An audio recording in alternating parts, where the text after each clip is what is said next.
Am I the a-hole for refusing to pay for my girlfriend's plane ticket after she decided to stay longer on her trip without me?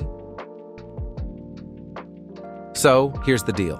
My 28M girlfriend, 27F, of 2 years, and I planned a 2-week vacation to Italy. I paid for the flights, hotels, everything, because I make more than she does, and I wanted it to be a stress-free trip for both of us. Everything was great until the last day when she tells me she wants to stay longer to find herself and think about our relationship without me. She didn't discuss this with me beforehand, and it completely blindsided me.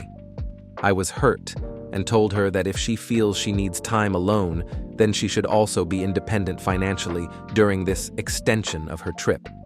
I said I wouldn't be paying for her new return ticket whenever she decides to come back.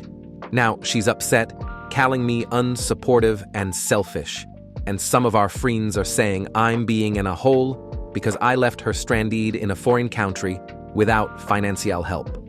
So, Reddit AITA for refusing to pay for her new plane ticket home after she chose to extend her trip without any heads up? Update. Thank you to all the people who responded, especially the early ones who gave some outside verification of me probably not being the asshole. I don't feel comfortable saying I'm completely blameless here because you're only getting one side of the story, and I need to take responsibility for my part in this whole thing, such as it is. But I guess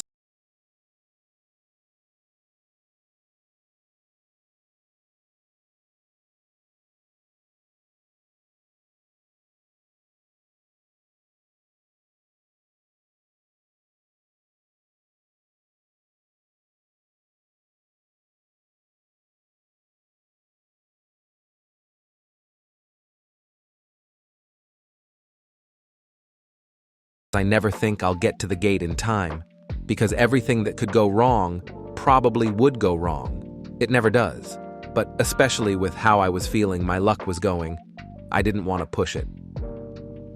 I was there for about an hour by myself, mulling things over and talking to my mom. I looked at a couple responses to this post, but I didn't trust that. I wouldn't lose it if I started responding, and I definitely didn't want to burst into tears while I was in the airport. As I was talking to my mom, my GF showed up.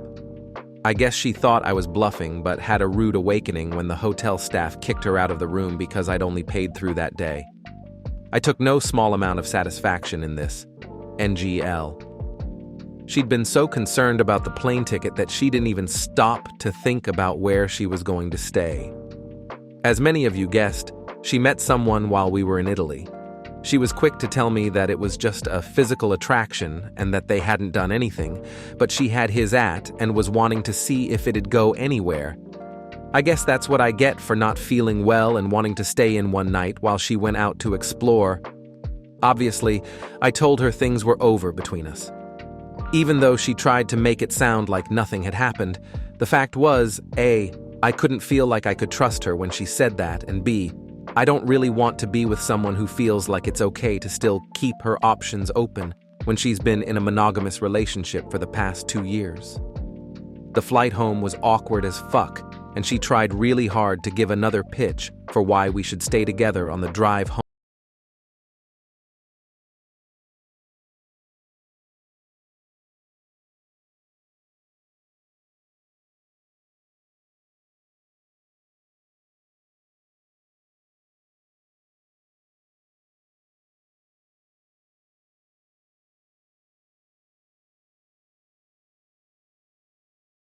Were downvoted into oblivion, who said this was fake because I hadn't updated in several hours.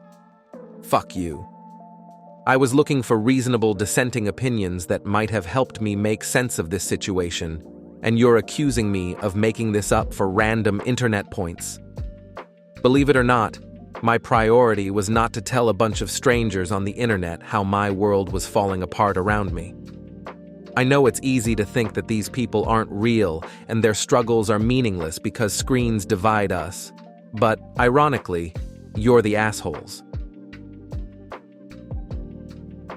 Follow and subscribe for more.